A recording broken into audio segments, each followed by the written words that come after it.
जागा असेल म्हणजे तुम्ही काही करू शकता का? खरंच सांगा, आतापर्यंत महानगरपालिका झोपली होती का? महापालिका काही करत नाही. आयुक्त या कारवाईमुळे हिरो झालेत की विलन झाले? The power should be in the hands of people. धनदानग्याचं त्यांच्या मालमत्ता आल्यावरती मनपाचा जेसीबीला कुठेतरी ब्रेक लागला. मी वर्तमानाचा माणूस आहे आणि मी भविष्याचा. लोकांचे पगार करायला सुद्धा पैसे नाही. मग आता तुम्ही एवढे 5 मोठे रस्ते पाडले आणि असे अनेक रस्ते मोकळे करण्याचा तुमचा विचार आहे. यासाठी लागणारा निधी ते कसं साधणार? जे अनाधिकृत बांधकाम करणारे विचार पडले. हा महापालिका काहीतरी करते. चिकन शॉप, मटन शॉप, म्हणजे हा दाखवायचा का आपल्या तर की तुमची दहशत पूर्ण संभाजीनगरात तयार झाली. बांधकाम परवानगी याच्यासाठी म्हणतो की लोकांना विकास बनावा. कारवाईसाठी कोणाचा दबाव आहे का? तुझी गुंठेवारी बांधकाम परमिशन झाला, तू कोणाच्याही दहशतीखाली राहता कामा नये.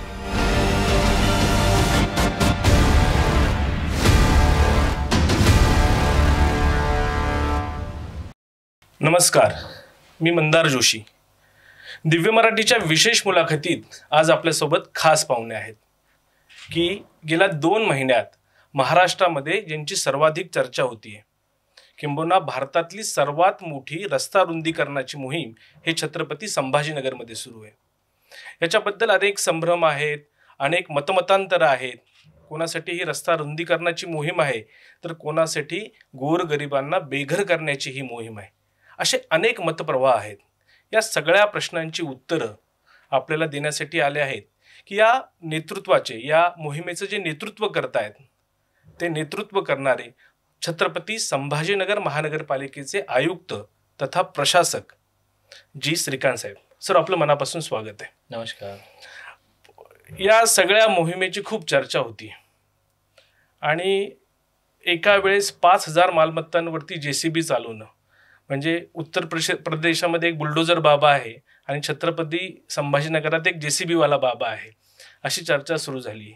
नेमकं काय ही जी वेळ आहे की आता सध्या आयुक्तही तुम्हीच आहात, प्रशासकही तुम्हीच आहात, महापौरही तुम्हीच आहात, स्थायी समितीसुद्धा तुम्हीच आहात. नेमकी ही वेळ रस्ता रुंदीकरण मोहीम हाती घेण्याची काय, या वेळेचं रहस्य काय? तुम्ही म्हटलं जी चर्चा होती आहे, या गोष्टीची चर्चा होती, पाडापाडीची चर्चा होती आहे. परंतु मी गेले 24 वर्ष महाराष्ट्रात आहे आणि विशेष करून 16 वर्ष मी मराठवाड्यामध्ये IAS ऑफिसर होऊन जवळपास 13 वर्ष मी इथेच काम केलं. या शहरात काही होत नाही. या शहरामध्ये सर्व अशाच पद्धतीने काही विकास काम होणार नाही. प्रत्येक गोष्टी थांबवून ठेवणे, प्रत्येक गोष्टीमध्ये कुठल्या तरी कायद्याच्या चकाट्यावर बसून की त्याला कायद्या चकाटीमध्ये करून त्याला थांबवायचा. ओके. मग तो DP प्लॅन असो, पाणी पुरवठा असो, या सर्व गोष्टीच्या ज्यावेळेला या सर्व गोष्टी वरिष्ठ स्तरावर आणि वरिष्ठ नेतृत्व स्तरावर ज्यावेळेला चर्चा होते की तुमच्या शहराची काही भविष्य आहे किंवा नाही, अलीकडे हळूहळू या शहराची म्हणजे ते म्हणतो ना मराठीत वाट लागली. परंतु मला वाटलं की हे सर्व गोष्टीचा कुठेतरी बदललं पाहिजे, आपल्या शहराच्या पॉझिटिव्ह गोष्टीकडे वळलं पाहिजे. ज्यावेळेला माननीय मुख्यमंत्री महोदय स्वतः या शहराकडे विशेष लक्ष देतात की पाणी पुरवठ्याचे जे मागेल तेवढा निधी आणि माननीय उपमुख्यमंत्री असेल की ड्रेनेजसाठी, या सर्व गोष्टीसाठी निधी देतात. मग या सर्व करत असताना मग पुढच्या वर्षी कुंभ पण येतोय. बरोबर. मग ज्यावेळेला गेले वर्षी ज्यावेळेला कुंभ झाल्या की उत्तर प्रदेशमध्ये प्रयागराजमध्ये, त्यावेळेला प्रयागराजच विकास नाही झाली, त्याच्यासोबत वाराणसी, अयोध्या. मग आपल्याकडे सुद्धा तो टुरिझम सर्क्यूट आहे. अजंता, एल्लोरा आणि कृष्णेश्वर ज्योतिर्लिंग आहे, बीबी का मकबरा, बुद्धा केव्स आहे त्या ठिकाणी, जैनिझमचं पण या ठिकाणी अस्तित्व आहे. एवढा सुंदर इतिहास असलेलं या शहराचं भविष्य कशा ठिकाणी घेऊन जायचं, कोणत्या दिशेने घेऊन जायचं. मग प्रत्येक कुठल्याही ज्या गोष्टीला एक ट्रान्सपोर्ट सिस्टम व्यवस्थित लागतो. आणि ज्यावेळेला माननीय मुख्यमंत्र्यांनी 100 दिवसीय आराखड्यामध्ये आपल्या विकास आराखडा मंजुरी केली आणि त्याला सजेशन, ऑब्जेक्शन या सर्व होऊन सेक्शन 30 खाली आपण पब्लिश केल्या. मग विकास आराखडा आता अंमलबजावणी करायचं. बरं. मग ह्या अंमलबजावणी करणे सुरू केली. ते मग पहिल्या दिवसापासूनच करायची. लोकांना वाटते की एवढा वेळ काय लावला, मग अजून वेळ लावायची का? म्हणजे अब नाही तो क्यू नाही, अब क्यू नाही. दुर्दैवाने आपल्याला सांगायचं आहे का या सर्व तोडत असताना खूप अभिमान वाटतो अशी अजिबात नाही. खूप मनस्ताप होतो. एखादा कोणाचं घर पाडत असताना मनस्ताप होतो, अरे यांचं का पाडलो. रात्री नीट झोप येत नाही, की असे वाटतं की अरे ये तो मेरा भी घर जा सकता. ही वेळ म्हणजे ही म्हणजे वेळ ही ही का नाही, आत्ता का नाही. म्हणजे तुम्ही म्हटलं हे सर्व पद एकाच ठिकाणी आहे, महापौर, स्थायी समितीच्या. म्हणजे ठरवल्यानंतर प्रत्येक वेळा चालढकल कशाला करायची, पुढे कशाला करायची. रस्ता अरुंद आहे आणि बाहेर आले की रस्त्यामध्ये सर्व अतिक्रमणाच्या विळख्यात, चिकन शॉप, मटन शॉप. म्हणजे हा दाखवायचा का आपला शहर आंतरराष्ट्रीय पर्यटकांना. एकमेव असे शहर आहे की ज्या ठिकाणी रशियापासून ऑस्ट्रेलियापर्यंत, जपानपासून अमेरिकापर्यंत सर्व देशातून आपल्याकडे येतात. कारण आपण 1982 मध्येच युनेस्को वर्ल्ड हेरिटेज साईट्समध्ये आपण नोंद करून घेतलं. मग अलीकडे टुरिस्ट का कमी झाला. आणि आता इंडस्ट्रीयल रेव्होल्युशनमध्ये आपल्या शहर ग्रीन EV कॅपिटल म्हणून ओळखणं जाणार असे माननीय मुख्यमंत्री महोदयांनीच घोषणा केली. बरोबर. मग या सर्व गोष्टीला कुठे ना तर सुरुवात करायला पाहिजे. आणि मग तो वेळ मी तर आत्ता रुजू झाला नाही. मी गेले 2 वर्षापासून या शहरामध्ये आयुक्त म्हणून आहे. सर्व अभ्यास करून मग एक स्ट्रॅटेजिक प्लॅनिंग करून हे सर्व वेळ ठरवलेली. बॅक ऑफ द माइंड मध्ये कुठेतरी 2 वर्षापासून हे सगळं चालू होतं की महानगरपालिका देर आई पर दुरुस्त आई. पण एकीकडे सर आपण महानगरपालिका असं म्हणतो की आमच्याकडे लोकांचे पगार करायला सुद्धा पैसे नाही. मग आता तुम्ही एवढे 5 मोठे रस्ते पाडलेत, 8 रस्त्यांचं मार्किंग केलंय आणि असे अनेक रस्ते मोकळे करण्याचा तुमचा विचार आहे. मग यासाठी लागणारा निधी, जी महानगरपालिकेची नेहमी एक अडचण राहिलेली आहे, ते कसं साधणार? असं नाही आहे. बरेच वेळा असे गैरसमज करून ठेवतात, महापालिका पगार द्यायला हे नाही आहे. आपण असे महापालिका आहे 1 तारखेला पगार देणारी महापालिका आहे. दुसरा बरेच वेळा की आपण एक चक्रव्यूहमध्ये फसून गेलो की तुम्ही बांधकाम परमिशन घ्यायची नाही म्हणून तुम्ही पैसे द्यायचे नाही महापालिकेला. मग तुम्ही पैसे द्यायचे नाही म्हणून मी विकास करायचा नाही. मग मी विकास करायचा नाही म्हणून तुम्ही विना परवानगीने बांधकाम करत राहा. की मग अशा पद्धतीने या चक्रव्यूहामध्ये हे पडून गेलो. आणि मग टॅक्स भरायला लावायची नाही. मग यापूर्वी ह्याचा बरेच कारण आहे, त्याला चर्चा करून का असे होतो त्या नाही आहे.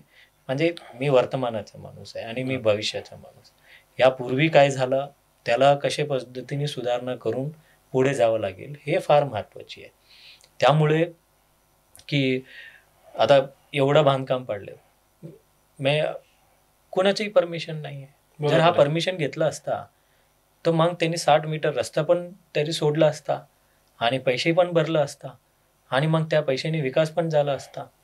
आणि बरेच वेळा 20 सायकलमध्ये आपण महापालिका अडकून गेलो. आणि आत्ता या जे काही गुंठेवारी नियमानुकूल करणे 2001 पासून कायदा आहे. किती लोकांनी गुंठेवारी केली. काय बरेच लोकांनी केली, परंतु अजून बरेच लोकांनी केली पण नाही. बांधकाम परमिशन काय करते महापालिका काही करत नाही. या महापालिका घाट निद्रेमध्ये, कुंभकर्ण तर 6 महिन्यानंतर उठतो, परंतु या महापालिका उठलीच नाही, असे उठणारच नाही, काही कार्यवाही करणारच नाही, असे एक गैरसमज होतं. परंतु हा काही 1 दिवसाची गोष्टी नाही. तुम्हाला इमारत आहे, विना परवानगीने उभं राहिलेला इमारत आहे आणि त्याला काहीतरी नियमानुकूल करायची आहे. जे नियमानुकूल करण्यासारखा आहे तो आम्ही ते तोडले नाही, त्याला आम्ही संधी देतो. जे नियमानुकूल मी कुठल्याही कायद्यात करू शकत नाही तो आम्ही तोडला. आणि म्हणून की आता ह्यामुळे काय झालं, आता एक पैसे येण्याची सुरुवात झाली, वाढलं. एका वेळी 15 लाख रुपये दर महिन्याची वसुली, दर दिवसाची वसुली व्हायची. आज 2.5 करोड, काल तर 2,70,00,000. बापरे. मग या ॲक्शन नंतर जे अनाधिकृत बांधकाम करणारे विचार पडला, हा महापालिका काहीतरी करते आणि आज ना उद्या पाडते. बरोबर. आणि ते कोणाचेही बघत नाही. मोठे मोठे माणसांचे पण पाडल्या. त्यामुळे मग नॉर्मल माणूस आता तो बांधकाम परवानगी घेणे, मग त्याला शहर विकास शुल्क भरणे. बांधकाम परवानगी याच्यासाठी म्हणतो की लोकांना विकास पण हवा आहे. बांधकाम परवानगी घेताना शहर विकास शुल्क, सिटी डेव्हलपमेंट चार्जेस भरावा लागतो. नुसतं property tax is a maintenance. जे काय आहे त्याला मेंटेन करत चाल. तुम्हाला एक्स्ट्रा विकास पाहिजे, मग एक्स्ट्रा बांधकाम, मग एक्स्ट्रा सिटी डेव्हलपमेंट चार्जेस हे भरल्यावर मग विकास होत राहतो. ओके, म्हणजे मनपा फक्त आता जागी नाही झाली तर धावायला लागलेली असं तुम्हाला म्हणायचं. पण एक कॉमन प्रश्न सगळ्यांना आहे सर, की नेहमी जो खूप चर्चेला जातो, की मुकुंदवाडी इथे हा 60 मीटरचा रस्ता कसा, हा 45 मीटरचा कसा, हा 18 मीटरचा कसा. मग गेल्या 33 वर्षांपासून शहराचा विकास आराखडाच झाला नाही, आणि जो नवीन विकास आराखडा सध्या प्रस्तावित आहे त्याला शासनाला मंजुरी मिळाली नाही असं म्हणलं जातं. मग आपण ह्या रस्त्यांच्या मार्किंग किंवा हे इतका, हा रस्ता इतका मीटर, तो रस्ता इतका मीटर, हे कसं ठरवलं? असं नाही आहे की या शहराची जी विकास आराखडा आहे 91 मध्ये झाला, रिवाईज झाला. मग 91 नंतर मग परत अपग्रेड होण्यासाठी एवढं वर्ष लागलं, जवळपास 34 इयर्स. 34 इयर्स. आणि ह्या 34 इयर्समध्ये विकास आराखडा नव्हती असे नाही आहे. हे जे रस्ते आहे मुकुंदवाडी, केम्ब्रिज चौकपर्यंत, ते पहिल्यापासूनच 60 मीटर होती. आणि सिडको बसस्टँडपासून हरसूळ गाव हे पहिल्यापासूनच 60 मीटर होती. आणि महानुभाव आश्रमपासून तो बिडकीनला जाणारा तो रस्ता पहिल्यापासूनच, पडेगाव 60 मीटरचे होते. मग हे असं नाही की अचानक 60 मीटर झाल्या. हां, काही भागामध्ये आता 45 मीटर्सची 60 मीटर झाल्या. तो 7 हिल्सपासून अँबॅसडर हॉटेलपर्यंत ते आता त्रिशंकू भाग आहे. त्या ठिकाणी सिडको प्लॅनिंग अथॉरिटी आहे, MIDC प्लॅनिंग अथॉरिटी आहे, कॉर्पोरेशन प्लॅनिंग अथॉरिटी आहे. ते त्या ठिकाणी आम्हाला एकत्रित बसून त्याला तोडगा काढायची आहे. आणि ज्या ठिकाणी नवीनच रस्ता आम्ही टाकलं त्या ठिकाणी अजून आम्ही कार्यवाही करत नाही. आणि ज्या ठिकाणी पहिल्यापासूनच रस्ता होता, बरोबर, रस्ता असून सुद्धा, तुम्हाला माहिती असून सुद्धा परवानगी न घेता विना परवानगीने बांधकाम केला, काय करायचं? असं नाही आहे की सर्वांच्याही तोडू राहिलो, नाही. जे रस्त्यामध्ये येत आहे ते अनधिकृत बांधकाम तेवढंच पुरता तोडतो. म्हणजे सरकारी जागेवरती जे नाही, there are two things. Okay, सरकारी जागा आणि ज्यावेळेला स्वतःची जरी जागा असेल, तुमची जागा असेल म्हणजे तुम्ही काही करू शकता का? तुमची जागा जरी असेल तर तुम्हाला परवानगी घ्यावा लागतो.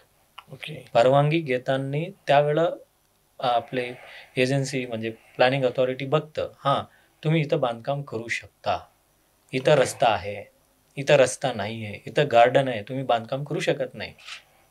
मग इथं रस्ता असेल तर रस्त्यासाठी जागा तुम्हाला सोडावं लागेल, त्या बदल्यात तुम्हाला विविध प्रकारची कम्पेन्सेशन मिळत असतं.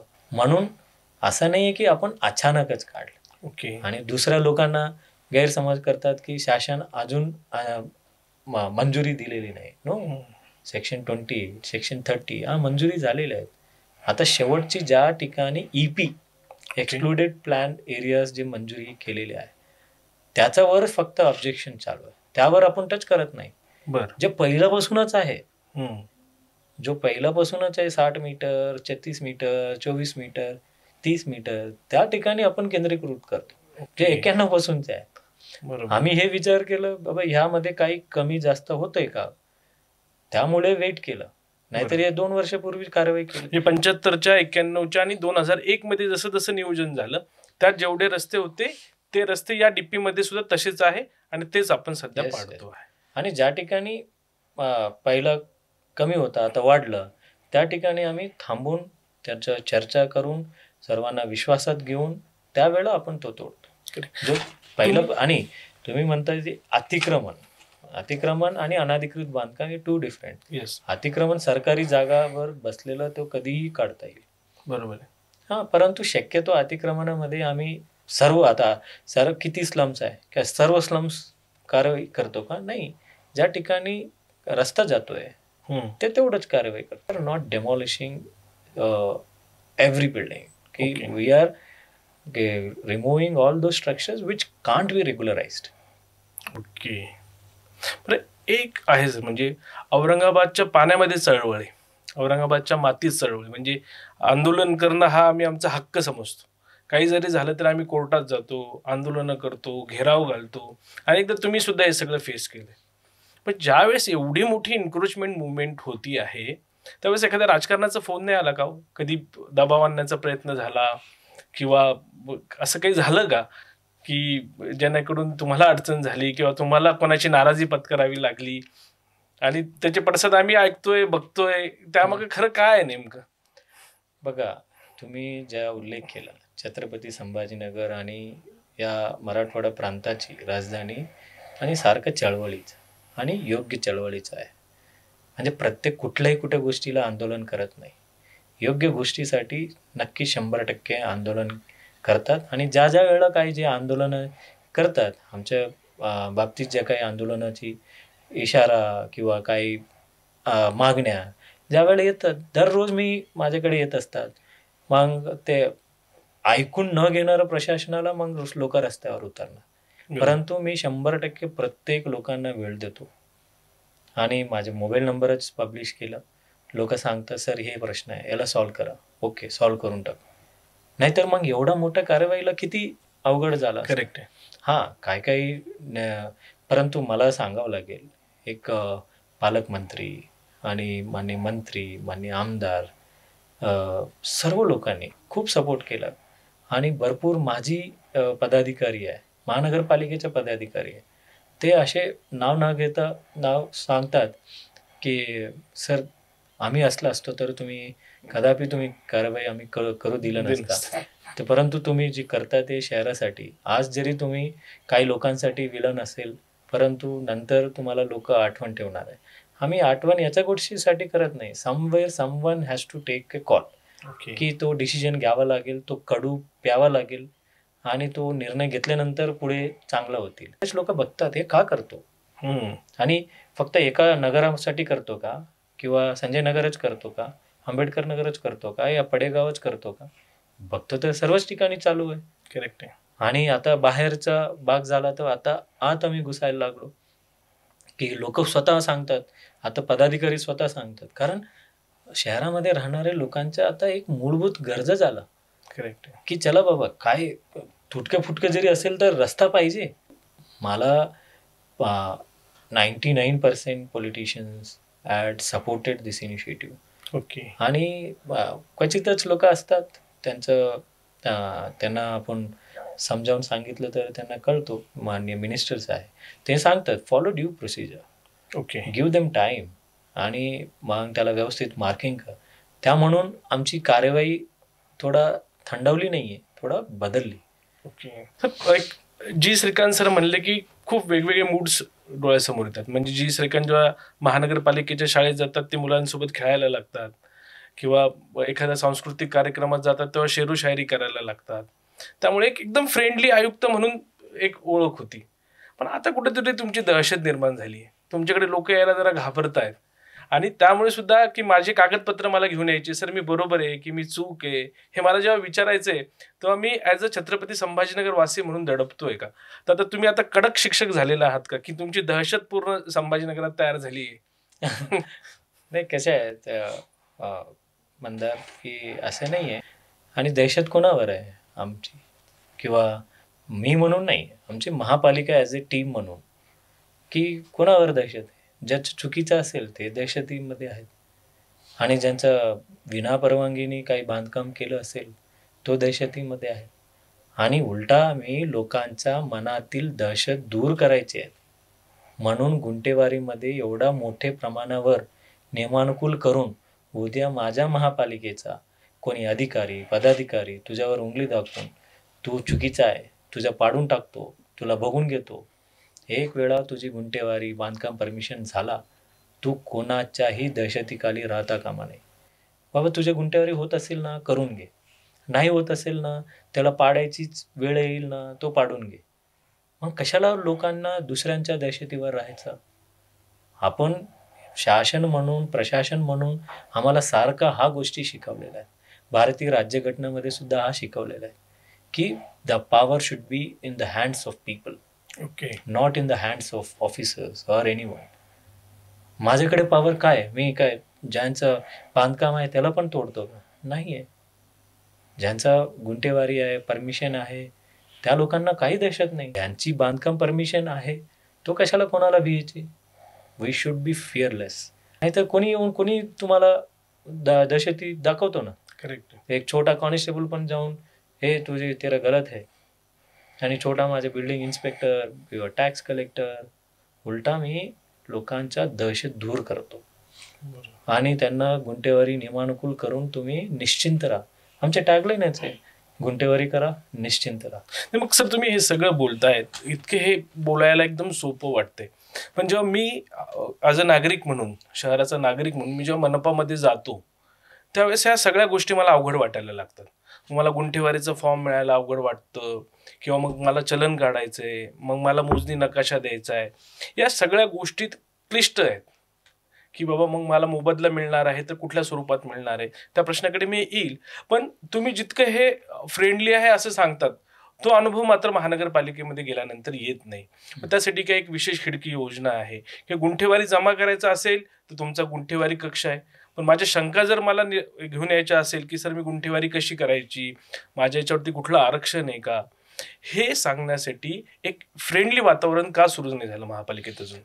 नाही, नक्कीच आहे. कारण it all depends upon the leadership also, की एक हिस्टॉरिकल लेगसी पण असतात की महापालिका येण्यापासून की जाऊच नाही म्हणून ते लोकांनी बिंदास महापालिकेमध्ये आलं असतं, ते परमिशन घेतलं असतं तर ते प्रॉब्लेम नसतं झालं. करेक्ट आहे.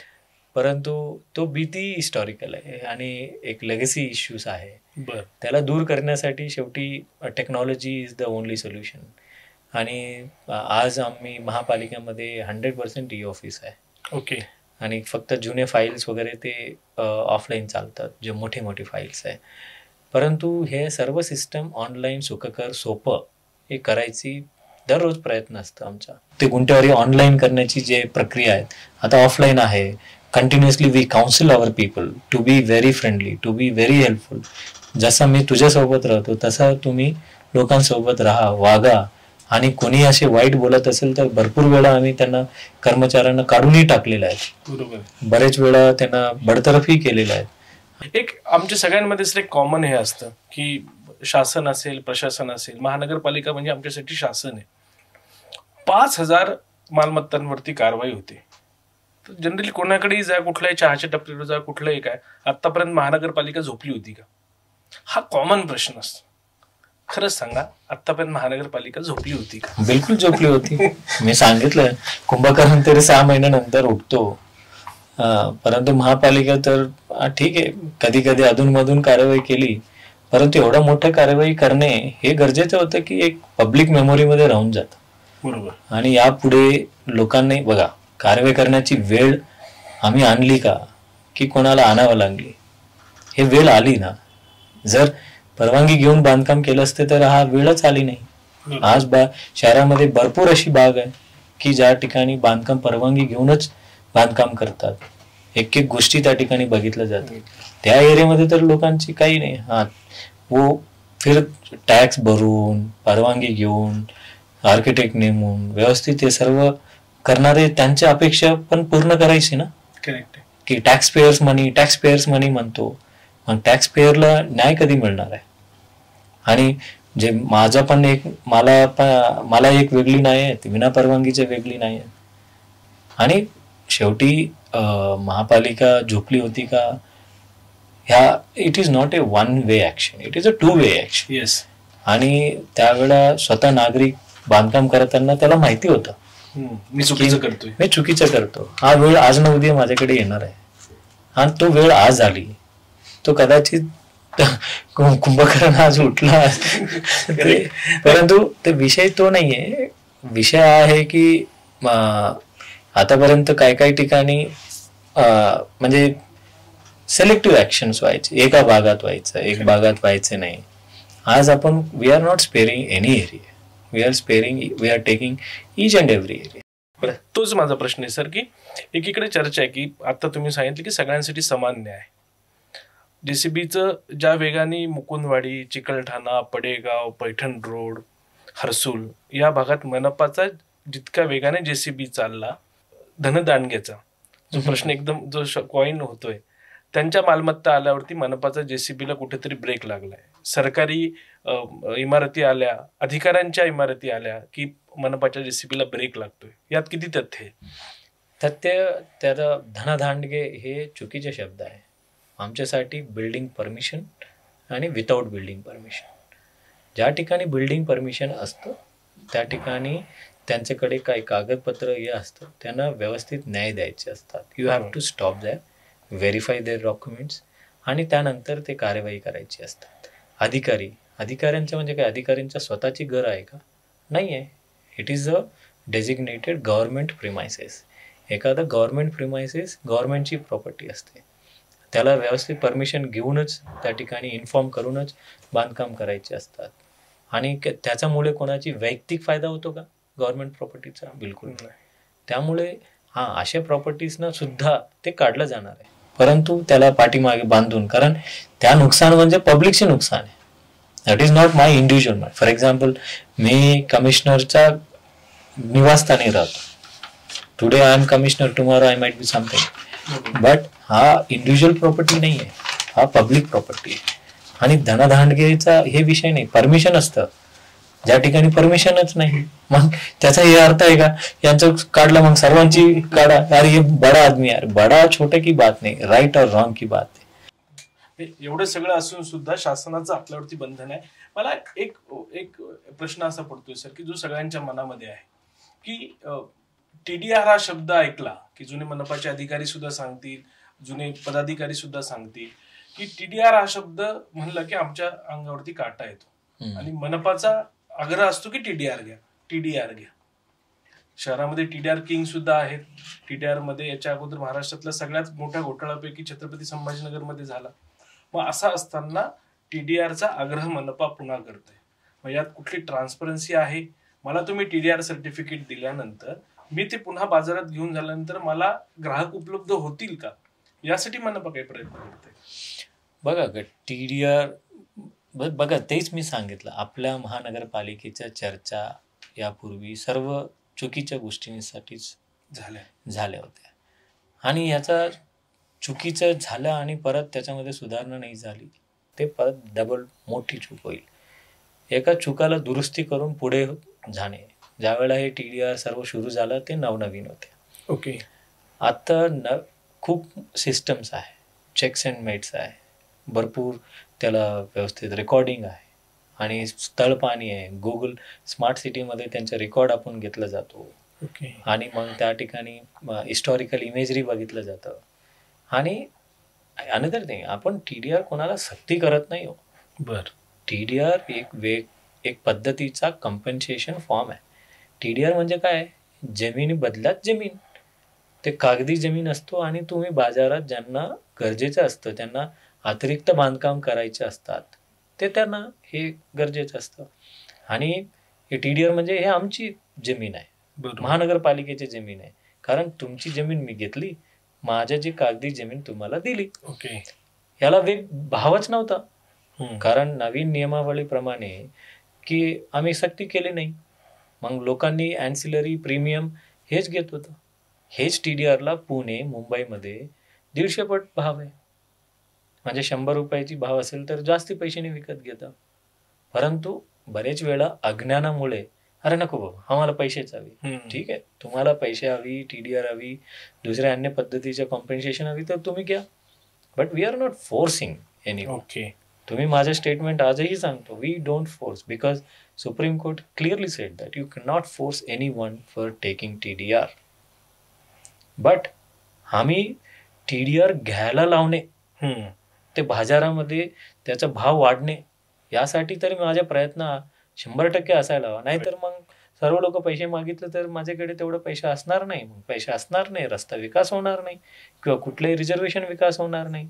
मग यासाठी आम्ही काही बिल्डरांना नाराज होईल असे आम्ही निर्णय घेतला, आणि तो आजपासून म्हणजे ऑगस्ट 1 तारीखपासून तो अंमलबजावणी सुरू झालं. आता काय आहे, ते ज्यांना अतिरिक्त बांधकाम करायचे आहे ते तुम्हाला TDR 100% इस्तेमाल करावाच लागणार, वापर करावाच लागणार. त्यानंतर तुम्हाला ॲन्सिलरी प्रीमियम वापर करायची आहे, जे फ्रीमध्ये मिळणारे FSI, आणि त्यानंतर पहिला तुम्ही TDRच घ्या, आणि त्यानंतर तुम्ही प्रीमियम वगैरे हे घ्यायचं. बरोबर. तर त्यामुळे आता TDRचा भाव वाढणार, आणि लोकच सांगावं लागेल उद्या, साहेब आम्हाला पैसे नको आहे, आम्हाला TDR द्या. ओके. म्हणजे हा दिवस हे महापालिकेत येणारच आहे. शहरातल्या काही उद्योजकांनी किंवा खूप मोठ्या उद्योग शहरामध्ये येत आहेत, याची कुठेतरी मुख्यमंत्र्यांकडे तक्रार गेली आणि त्यानंतर या कारवाईला सुरुवात झाली, असं काही आहे? बिलकुल नाही आहे, बिलकुल नाही आहे. आणि हा पहिल्यापासूनच आमचे नियोजन होतं की विकास आराखडा जे मध्ये असलेले रस्ते ते काढून टाकावं लागेल आणि त्याला विकास करावा लागेल. आणि जे काही अनधिकृत बांधकाम ते एक एक एक एक दोन दोन अशी कारवाई करण्यापेक्षा ते सलग एक पट्टी मारा आणि त्या हिशोबाने कारवाई करा. आणि उलटा मी सांगेल ऑनरेबल हायकोर्ट की एक सुओ मोठो PIL पिटिशन दाखल करून घेतलं होते आणि हायकोर्टनी तर आमच्या महापालिकेवर ताशेरं उडलं होतं, एन्क्रोचमेंट कॅन्सर सिटी म्हणून. म्हणजे एवढा मोठा ताशेरा आम्ही एका अधिकारी म्हणून बसतो, मग आमच्यावर असे ताशेरा उडतात तर आम्हाला लाज वाटतं. मग अधिकारी कशासाठी झाला, अधिकार का मिळाला, मग हा अधिकार वापर का करून घेत नाही. मी तर म्हणेल मी ऑनरेबल हायकोर्टनी ज्यावेळेला एवढा ताशेरा उडतात तो आम्हाला वाटतो की we have to do our own part of duty आणि हा कारवाई करावाच लागणार. हे सगळं सुरू असताना सर असा एक मुद्दा समोर आला होता की पावसाळ्यामध्ये रस्ता रुंदीकरणाची मोहीम असेल, अतिक्रमण मोहीम असेल, ही करता येत नाही. कारण की ज्यांची घरं पडलेली आहेत त्यांना आता ते पावसाळ्यात जातील कुठे, जे बेघर होत आहेत या सगळ्या याच्यामध्ये. तर ऍज अ माणुसकीच्या दृष्टीने म्हणा किंवा कुठं असा नियम आहे का? नाही, असे नियम नाही आहे. एक परिपत्रक आहे शासनाचा, त्या परिपत्रकामध्ये शक्यतो म्हटलेलं आहे की तुम्ही हे पावसाळ्याचा वेळ की तुम्ही हे घराच्या बद्दल कारवाई करू नये. त्यामध्ये मग एक्सेप्शन्स दिलेले आहेत की त्यामध्ये ज्या वेळेला कोर्टाची डायरेक्शन्स वगैरे असतील त्यांना हा लागू असणार नाही. आणि माननीय न्यायालयाच्या मध्ये हा मुद्दा पण ज्यावेळेला आम्ही कारवाई करत होतो की माननीय न्यायालयामध्ये हा मुद्दा गेला होता आणि माननीय न्यायालयाने सांगितलं की हे आमचे निर्णय आहे की त्यामध्ये तुम्ही घर जरी असतील त्यांना संधी द्या, वेळ द्या, परंतु कारवाई करा. ऑगस्ट 15 पर्यंत घरासाठी संधी दिलेली आहे आणि त्यानंतर त्यांना कारवाई करणार आहे. आणि असं नाहीये, परिपत्रक आहे. आता जेवढं आम्ही अतिक्रमण काढलं ते मोस्टली व्यावसायिक मिश्र व्यावसायिक वगैरे असे होत्या आणि जे घराची आहे त्यांना आम्ही नोटीस दिली आणि ज्या बेघर होत आहेत आणि वी आर गोइंग टू रिहॅबिलिटेट 100%, ज्या 100% आम्ही पुनर्वसन आम्ही करणार ज्यांची बेघर होणार. ऑलरेडी आमच्याकडे हा जवळपास 154 घरं आमच्याकडे उपलब्ध आहे आणि शासन आणि पंतप्रधान आवास योजनेमध्ये 2.5 लाख लेबर, कारण जवळ मोस्टली हा मजूर वर्ग आहे त्यांना 2 लाख रुपये अधिक लेबर डिपार्टमेंट कडून मिळतं. आणि भरपूर सामाजिक संघटना, इंडस्ट्रियलिस्ट उलटा आम्हाला फोन करून सांगितलं की सर या जे रस्ता विकास होत असताना आम्ही या शहराचा नागरिक म्हणून कोणालाही बेघर होऊ देणार नाही. त्याच्यासाठी उलटा आपल्याला काय मदत करायची आहे. एखादा 10-11 लाखाची घर असतील, 4.5 लाख सरकार देतं, आम्ही 2-3 लाख आम्ही देऊ, 2-1 लाख महापालिका देईल. माननीय पालकमंत्रींनी सुद्धा घोषणा केली की 1 लाख रुपयामध्ये त्यांना 1 BHKचा घर मिळेल. सामाजिक संघटना, इंडस्ट्रियलिस्ट त्यांनी ज्या वेळेला पुढाकार घेऊन आम्ही ह्यांना मदत करतो म्हटल्यावर त्या दिवसापासून थोडा मला झोप नीट यायला लागलं. हा, कोणाचे घर जातं परंतु ही बेघर होणार नाही. हा कोणाला मिळणार आहे ज्यांचं नावाने कुठेही प्लॉट नाहीये, बरोबर, किंवा महाराष्ट्रामध्ये कुठेही त्यांचा घर नाहीये, असेच लोकांना आपण 100% रिहॅबिलिटेशन करणार. शेवटच्या टप्प्यात येताना बोलतो सर की जशी या अतिक्रमणाची चर्चा सुरू आहे तशी आता महानगरपालिका निवडणुकींची सुद्धा चर्चा सुरू आहे. या कारवाईमुळे अनेकांची वोट बँक धोक्यात आहे, त्यामुळे आता तुम्हाला झोप यायला लागली पण त्यांची झोप उडाली. असे लोक काही, मला जेवढं वाटतं, I don't want to comment anything on politics, but लोक जे आहेत ना, पॉलिटिशियन व्हेरी स्मार्ट असतो. करेक्ट. आणि जर त्यांना कळायला लागलं की हे आपल्या विरोधात जातं का योग्य बाजूने जातं आणि हा कारवाई काय जाणून बुजून करतो का खरंच विकासासाठी करतो, आणि पॉलिटिशियन नक्कीच हा विचार करत असतो. आणि जर तो योग्य नसेल तो कशाने कसे मार्गाने तो थांबवण्याचा किंवा काही असतं. But now present government is purely concentrated on development. Okay. आणि त्यामध्ये या डेव्हलपमेंटमध्ये कोणी बेघर होत असेल तर we will take care all of them. Okay. We will take care each and everything. I salute to all the political bosses की ज्या पद्धतीने या सर्व कार्यवाहीमध्ये 100% सपोर्ट करतात. जे सपोर्ट करत नाही they just talk about the procedure, थोडा देशाचीच्या असे सांगतात. ते talk about the procedure but we are very cautious on our that procedures. बाबा आम्ही कार्यवाही करत असल्यामुळे बरेच जागा झाले आणि त्यांच्या बाजूनी बोलायला लागलं, माझ्याकडे निवेदन घेऊन येतात. आम्ही सर्वांचं ऐकतो की बाबा तुम्हाला काय हवं आहे, काय तुमच्या म्हणणं अतिक्रमण तोडूच नका. असे जर कोणी पॉलिटिशियन म्हणत असेल सेक्शन 10(1)(d) मध्ये तो डिस्क्वालिफायच होईल. एक हे बघायचं सर की हे जसं सांगितलं की संभाजीनगर मधलं जसं चळवळीचं शहर आहे तसं एक सेन्सिटिव्ह सुद्धा शहर आहे. म्हणजे आम्हाला आमच्या मंदिरांना, मशिदींना, बौद्ध विहारांना आम्ही एक भावना त्या सगळ्या गोष्टीमध्ये आहे. आमचे जे महापुरुषांचे पुतळे आहेत त्याच्याशी आमच्या भावना आहेत. या सगळ्या रस्ता रुंदीकरणाच्या मोहिमेमध्ये या कुठेतरी हलवण्याची गरज पडते, काही भाग त्यातला जातो. अशा वेळेस महापालिका काय त्यांचं नियोजन आहे की कायदा सुव्यवस्थेचा प्रश्न निर्माण होऊ शकतो असं वाटतं? नाही, बिलकुल नाही. उलटा सर्व धार्मिक स्थळाची जेवढा मौलवी, मौलाना, पुजारी, बौद्ध विहाराची भंती या सर्व लोकांना आपण विचारपूस करू की ज्या ज्या ठिकाणी त्यांना स्थलांतरण करता येतं. कारण यापूर्वीच ऑनरेबल सुप्रीम कोर्ट आणि हायकोर्ट क्लिअरली सेड की बाबा या सर्व अतिक्रमणं रस्त्यावर येत असलेल्या धार्मिक स्थळांना शिफ्ट करा. बरोबर.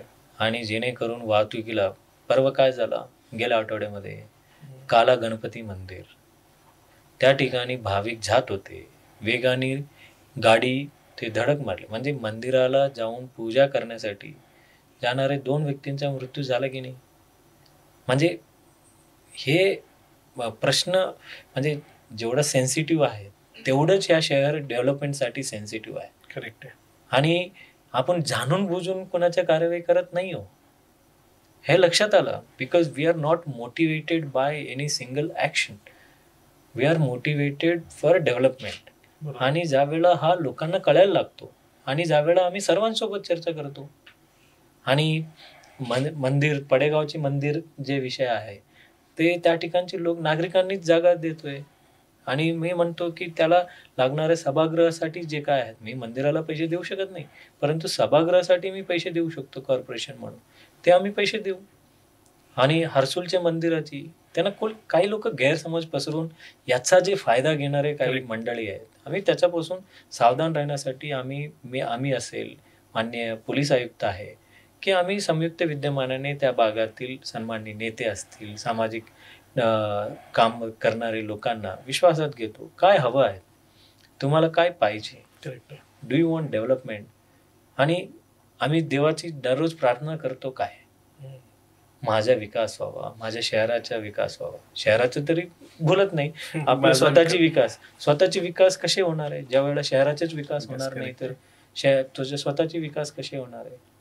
आणि बरेच वेळा आपण कधी घर बदलतो, आपले देव पण आपल्या सोबत घेऊन जातो.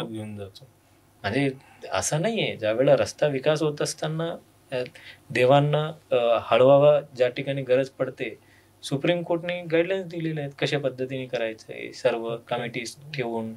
म्हणजे हे नॅचरल प्रोसेस आहे.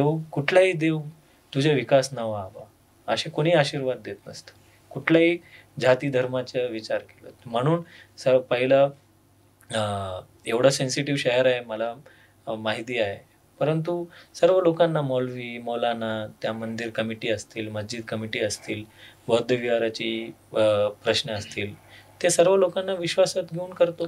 विश्वासात घेऊनच कारवाई. पण एक आता आहे सर की लोक स्वतःहून जागा देत आहेत. तुम्ही जसं सांगितलं धार्मिक स्थळं असतील, काही लोकांनी स्वतःहून म्हणजे महानगरपालिकेची ही तिसरी मोठी अतिक्रमण कारवाई या शहर सध्या अनुभवत आहे. पण आमचा एक अनुभव असा आहे की जागा जात आहेत, इन्क्रोचमेंट निघतंय, पण रस्ते मात्र होत नाही.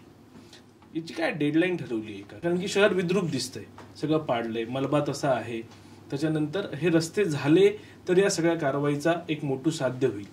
तर त्याच्यासाठी काय कॉन्क्रीट प्लॅन आहे? बरेच बघा, एखादा अतिक्रमण काढल्यानंतर किंवा अनधिकृत बांधकाम काढल्यानंतर 2 महत्त्वाचे प्रश्न असतो. एक जागा आणि दुसरा पैसे. जागा जे आहे ते महानगरपालिकामध्ये जागा ताब्यात घेण्यासाठी 5 वेगळ्या प्रकारची महापालिकेने जागा ताब्यात घेत असते.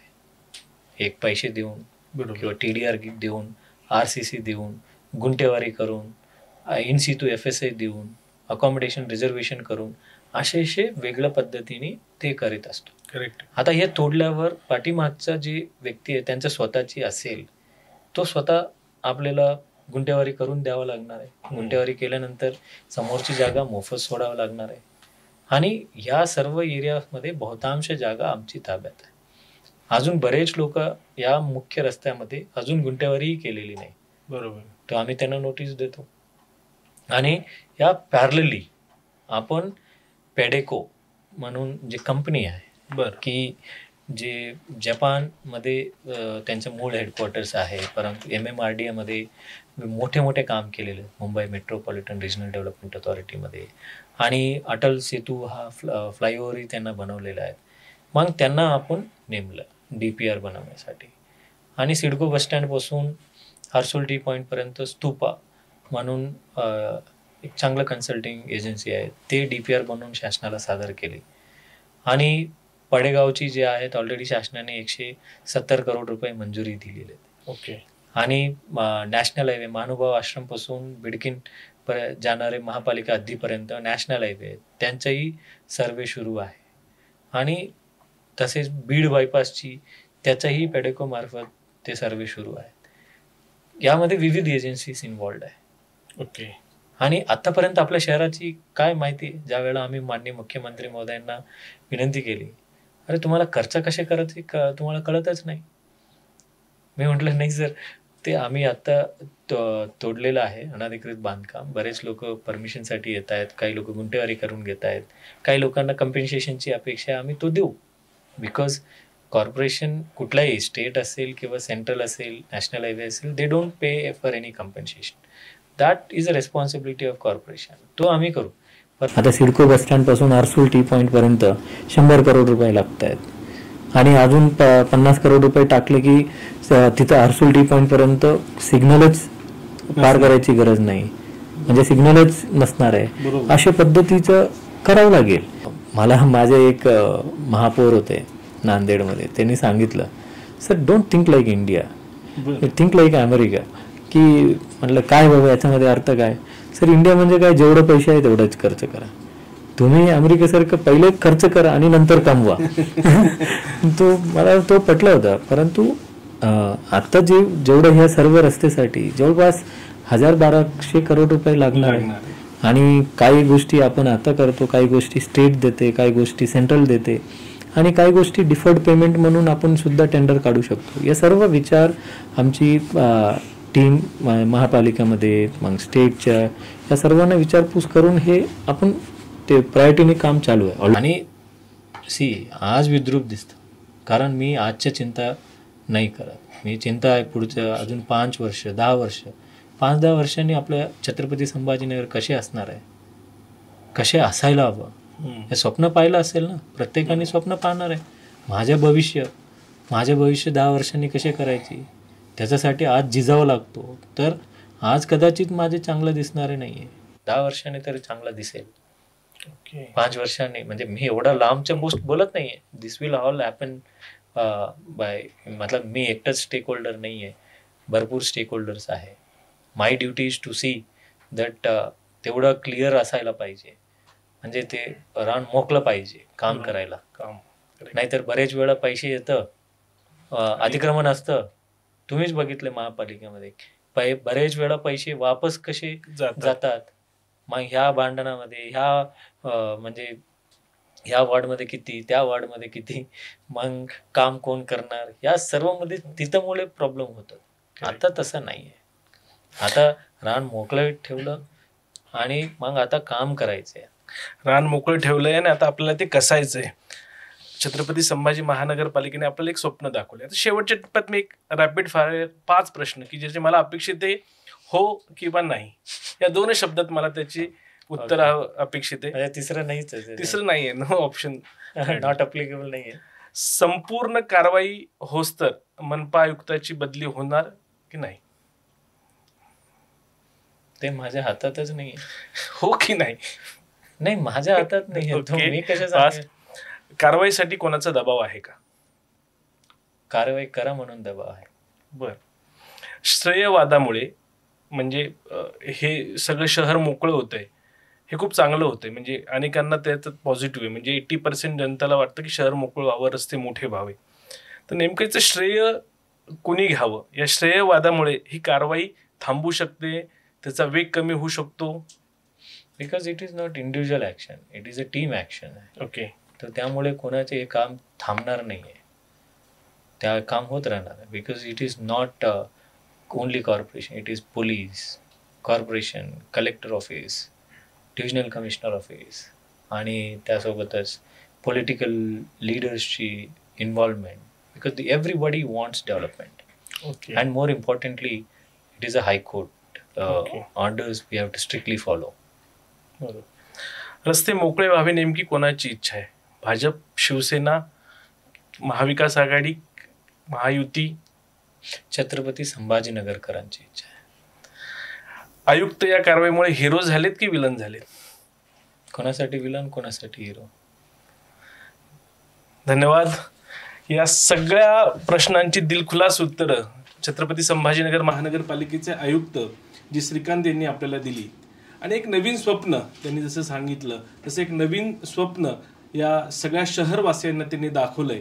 आणि महाराष्ट्रातली सर्वात मोठी रस्ता रुंदीकरणाची मोहीम जी राज्यात सुरू आहे, नक्कीच या शहराचं बदललेलं रूप आपण लवकरच पाहू.